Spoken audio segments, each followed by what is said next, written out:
Pemirsa, lagi-lagi seorang warga yang tengah isolasi mandiri ditemukan tewas di rumahnya di kawasan Kalideres, Jakarta Barat.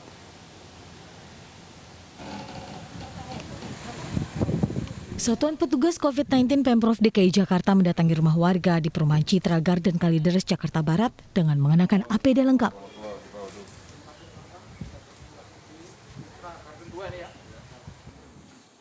Mereka mengevakuasi jenazah Sutrianto yang tewas mendadak di lantai 2 rumahnya. Pria berusia 56 tahun ini sedang menjalani isolasi mandiri setelah dinyatakan reaktif tes rapid antigen. Guna mencegah penyebaran dan penularan virus COVID-19 lebih luas, petugas mendisinfektan rumah warga di sekitar kediaman korban. Dari Jakarta, Miftahul Gani, iNews melaporkan.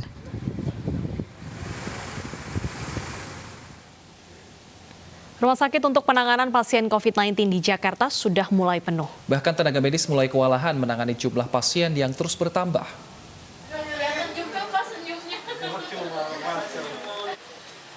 Angka pasien positif COVID-19 yang tak kunjung turun berdampak pada penuhnya rumah sakit. Di Rumah Sakit Umum Daerah Tugu Koja, Jakarta Utara, 95% tempat tidur sudah terisi untuk pasien COVID-19. Ruang ICU pun sudah penuh. Umumnya pasien yang dirawat berusia 50 tahun ke atas dengan gejala sedang dan berat.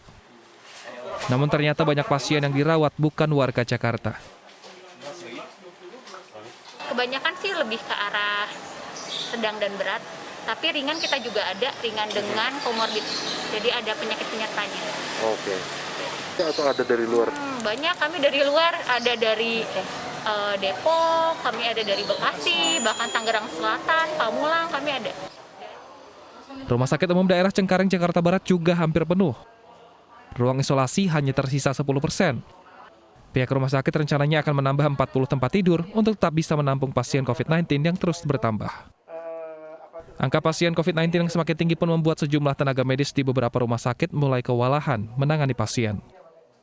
Dari Jakarta, Vendra Kurniawan, Miftahul Gani, iNews melaporkan. Ya mirsa, jika sejumlah rumah sakit sudah mulai penuh, lalu bagaimana dengan kondisi di Rumah Sakit Darurat Wisma Atlet Kemayoran Jakarta? Kita sudah terhubung dengan Bunga Ayu yang saat ini berada di Rumah Sakit Darurat Wisma Atlet Jakarta. Selamat siang Bunga, apakah benar saat ini kapasitas di Rumah Sakit Wisma Atlet Kemayoran Jakarta sudah mulai penuh? Ya baik, selamat siang Wilson dan juga Deta. Setelah kami mengkonfirmasi dengan pihak yang ada di Rumah Sakit Darurat Wisma Atlet Jakarta, bahwasanya di rumah sakit ini masih ada jumlah sisa bed. Artinya di rumah sakit ini masih ada sekitar 57 pasien yang dirawat. Dari sisa tersebut ada sekitar 2.500 sisa bed yang dapat digunakan bagi masyarakat yang terkonfirmasi dengan virus COVID-19. Dan untuk lebih jelasnya kita akan berbincang langsung dengan Humas, Koordinator Humas Rumah Sakit Darurat Wisma Atlet, yaitu Letkol Laut DRG Muhammad Arifin. Selamat siang dokter, apa kabar? Selamat siang Mbak, kabar alhamdulillah sehat. Dokter, ini ada beberapa informasi mengingat beberapa puskesmas juga sudah mulai penuh dan juga dinyatakan Wisma Atlet dibilangnya penuh dokter. Nah ini bagaimana dokter? Tadi kan dokter sudah menceritakan ke saya masih ada sisa bed. Nah itu seperti apa dok? Ya, jadi untuk diketahui oleh masyarakat luas ya bahwa Rumah Sakit Darurat COVID-19 Wisma Atlet Kemayoran ini untuk terhitung hari ini masih terisi okupansinya ada 57,6%. Artinya kita masih bisa nerima 2.500 ya, 2.574 bed yang tersedia. Ya, kami harap untuk seluruh puskesmas ya, Jabodetabek, silakan ini informasi yang saya sampaikan untuk difahami bahwa kita masih sisa bednya masih 2.000 lebih, sehingga silakan untuk merujuk pasien-pasien yang memenuhi kriteria tentunya yang bisa dikirim ke Wisma Atlet dari puskesmas. Kemudian nanti kalau memang ada kendala di call center, silakan bisa nanti kami share untuk di grup puskesmas nomor WhatsApp yang bisa dihubungi dari Rumah Sakit Darurat yang bisa shortcut, tentunya kita akan cepat untuk responsif dan kita ACC untuk bisa masuk ke rumah sakit. Oke baik, dokter, tadi disebutkan ada beberapa kriteria. Kriteria apa saja yang bisa dimasuk untuk di Rumah Sakit Darurat Wisma Atlet ini? Ya, Tentunya kita masih seperti yang dulu, bahwa pasien yang masuk ke rumah sakit darurat COVID-19 Wisma Atlet ini adalah kriterianya adalah pasien dengan mandiri, tentunya bisa melakukan kegiatan dengan dirinya sendiri, gejala ringan sampai sedang, baik dengan penyakit penyerta maupun tanpa penyakit penyerta, itu bisa diterima di sini. Kemudian kalau gejala berat tentunya nanti akan dilihat kapasitas dari ICU yang kita miliki, karena kita sendiri pasien yang mengalami penurunan kondisi yang ada di Wisma Atlet ini juga lumayan banyak, yang mereka juga ditampung dirawat di ICU yang kita miliki, ICU transisi. Sehingga itu yang harus dipahami oleh masyarakat, bahwa untuk saat ini kita masih bisa untuk menerima pasien dengan gejala ringan sampai sedang, ya masih 2.579 bed. Ya, kemudian untuk yang tanpa gejala bisa didorong, bisa dirujuk, bisa dikirim ke Tower 8 maupun Tower 9 yang ada di Pademangan. Itu merupakan solusi dari yang dulu kita sudah tidak menerima pasien tanpa gejala atau asimptomatis. Oke dokter, bagaimana dengan gejala yang berat tadi dokter? Tadi dokter sempat sebutkan ada beberapa ruang ICU, mungkin ada sisa dokter untuk saat ini? Ya, untuk saat ini perlu diketahui memang kita ICU yang ada di sini adalah ICU transisi, ya ada 18 bed.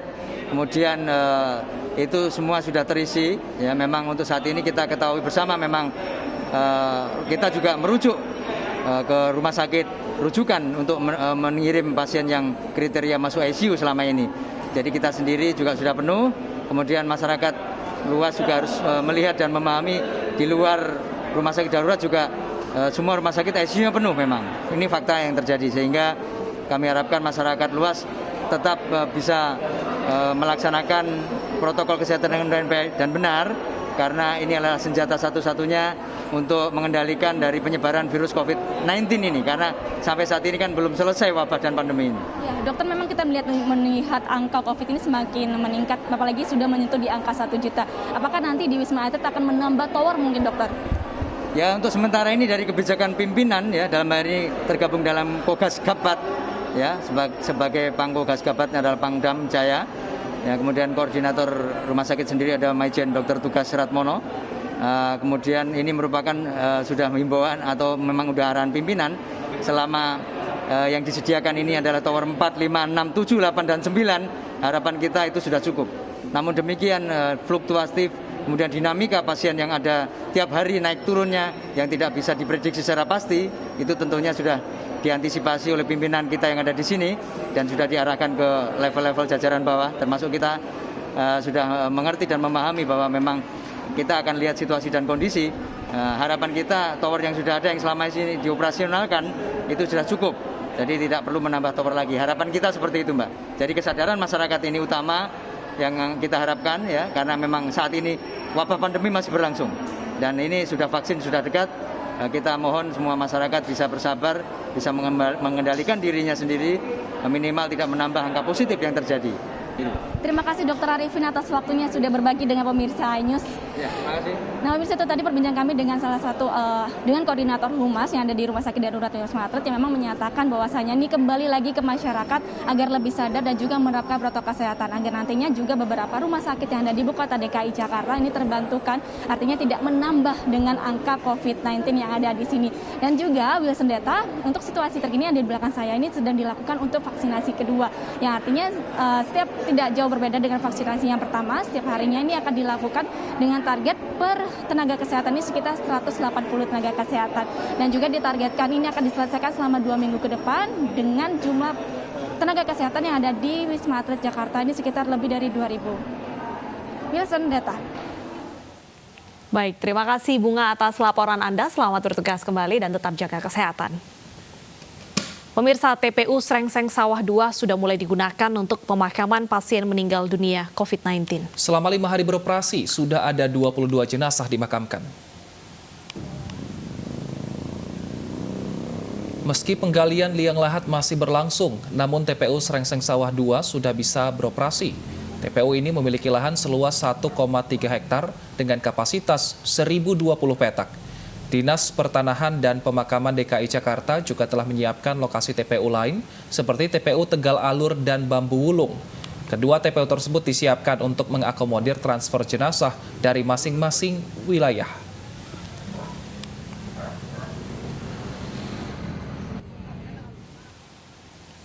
Untuk mengetahui informasi terkini dari TPU Srengseng Sawah 2 sudah bersama kami Vicky Rian. Vicky, bagaimana saat ini kondisinya? Apakah hari ini sudah ada jenazah yang masuk untuk dimakamkan?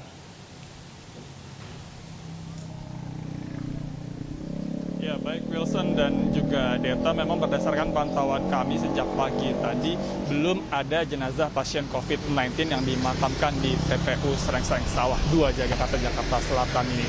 Dan memang betul sekali tingginya angka kematian akibat COVID-19 yang masih cukup tinggi ini membuat pemerintah Provinsi DKI Jakarta terus menambah jumlah lahan pemakaman khusus COVID-19 di TPU Srengseng Sawah 2 ini memang dibuka setelah sebelumnya diketahui TPU Srengseng Sawah 1 yang memang lokasinya tidak terlalu jauh dari TPU Srengseng Sawah 2 ini, yakni hanya sekitar 1 km, ini juga telah terisi penuh. Selain TPU Srengseng Sawah 1 yang telah penuh, 2 TPU lainnya memang juga telah difungsikan sebagai pemakaman khusus jenazah pasien COVID-19, yaitu TPU Pondok Ranggon Jakarta Timur dan TPU Tegal Alur Jakarta Barat juga telah terisi penuh. Dan di TPU Srengseng Sawah 2 Jakarta Selatan ini berdasarkan informasi yang kami dapat ada lahan sekitar 1,3 hektar yang memang ini khusus difungsikan untuk memakamkan jenazah pasien COVID-19 dengan total kapasitas 1.020 petak. Dan di belakang saya ini sejumlah petugas pemakaman juga memang hingga siang ini masih terus bekerja menyiapkan lahan pemakaman khusus jenazah pasien COVID-19. Tidak hanya itu, satu eskavator pun juga memang ini disiagakan guna nantinya mempercepat proses penggalian lubang makam sehingga ini meminimalisir terjadinya antrian. Dan memang mengingat tingginya angka kematian akibat COVID-19, kami memang tidak henti-hentinya mengimbau masyarakat untuk terus menerapkan protokol kesehatan dengan baik sehingga dapat terhindar dari penularan virus corona. Wilson dan Deta, kembali ke Anda. Baik, terima kasih Vicky atas laporan Anda, dan yang paling penting tadi seperti dikatakan Vicky adalah menjaga protokol kesehatan. Pemirsa, kita ke informasi lainnya, warga emosi dan menolak razia karena merasa dipersulit. Selengkapnya usai jeda, tetap bersama kami di iNews Siang.